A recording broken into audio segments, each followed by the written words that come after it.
મારી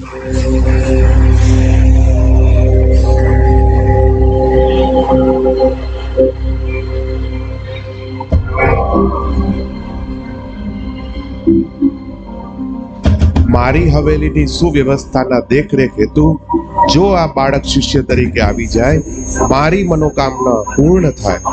સેવક, આ બાળક રોજ અહીંથી જાય છે, તે કોણ છે? જાઓ, તપાસ કરો, એનો પરિચય જાણી આવો. જેવી તમારી આજ્ઞા. હું તપાસ કરી તમારી સમક્ષ હાજર થાઉં છું. આ બાળક રોજ અહીંથી પસાર થાય છે. મારી નજર એના તરફથી હટતી જ નથી.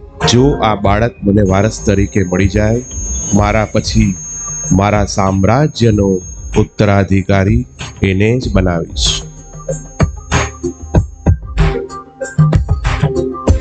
બાપુ, હું આવી ગયો.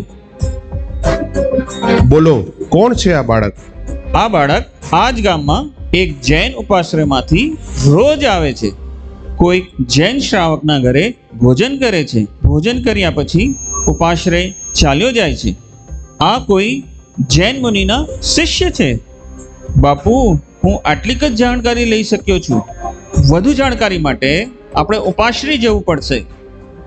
આટલી જાણકારી ઘણી છે. હવે જો આ તરુણ અહીંથી આવતો દેખાય તો તેને તરત લઈ આવજે. ભલે ગુરુજી.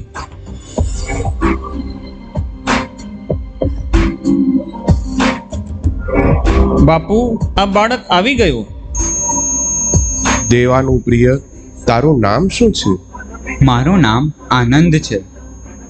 આવો બેટા, આ પ્રસાદ ગ્રહણ કરો. ક્ષમા કરો ગોસાઈજી, મારું આજે બ્યાસનું છે, માટે જ હું આ પ્રસાદ નહીં લઈ શકું. સારી વાત છે. સંયમનું તમે સારી રીતે પાલન કરો છો. હવે મારી વાત ધ્યાનથી સાંભળો. હું કોઈને વિનંતી નથી કરતો, તે મારી ફિતરતમાં નથી. હું આજ્ઞા આપું છું. તે મારું હૃદય જીતી લીધું છે. તમારી વિનમ્રતા જોઈ હું પ્રસન્ન થયો છું. એથી તમને વિનંતી કરું છું. આ તકનો લાભ બધાને નથી મળતો.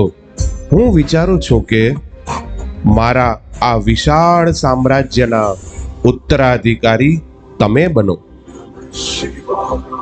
હું આપની વિનમ્રતાનું આદર કરું છું, પણ મને ખબર છે કે અનંત પુણ્યનો ઉદય હોય ત્યારે જ મનુષ્ય ભાવ મળે છે, અને પ્રચંડ પુણ્યના પ્રતાપે સંયમના ભાવ જાગૃત થાય છે.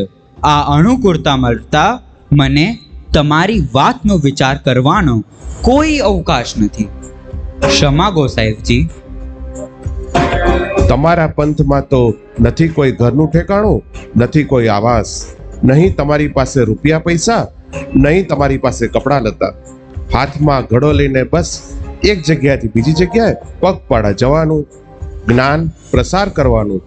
જુઓ, મારી પાસે શાન અને રુતબો, આ આલીશાન હવેલી, ધન, મિલકત, શોકત અને ગાદીપતિ પદ.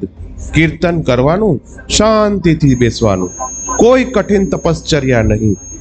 આવું વૈભવી જીવન વ્યતીત કરવાનું. ક્ષમા ગોસાહેબજી, પણ જો આ રીતે તમે જ ઊંચો નીચો ગણશો તો હું એવા ધર્મનો સ્વીકાર કઈ રીતે કરું? જ્યાં ઊંચ નીચ ન હોય ત્યાં જ ધર્મ હોય. ધર્મ વૈભવ અને સંપત્તિથી નથી હોતો. ધર્મ અંતર આત્માની ઉન્નતિ માટે હોય છે. ઓહો આનંદ, શું તમારા સંસ્કાર, શું તમારું જ્ઞાન, શું તમારું વૈરાગ્ય! જાઓ, તમે જૈન માર્ગ પર ઉન્નતિ કરો, પ્રયાણ કરો. હું તમને મારા હૃદયપૂર્વકની શુભેચ્છા પાઠવું છું. આપનું હર કાર્ય મંગલ અને સફળ બને તેવા આશીષ. હું આપની જનની અને ગુરુજીને નતમસ્તક વંદન કરું છું. તમે તમારા પદ પર અભય બનો, અજય બનો.